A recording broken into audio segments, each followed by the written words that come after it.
Manilal invests 65% in machinery, 20% in raw material, and now has rupees 1305 cash with him.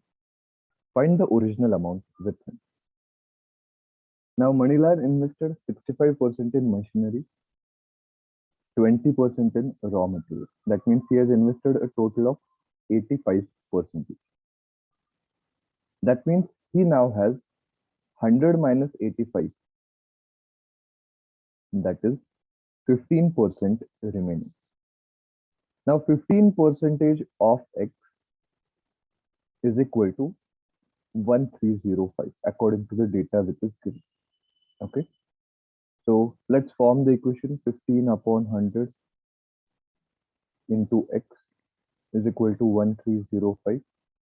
Okay, so x is equal to 1305 into 100 upon 50. Now 15 8s are 120 and 15 7s are 105.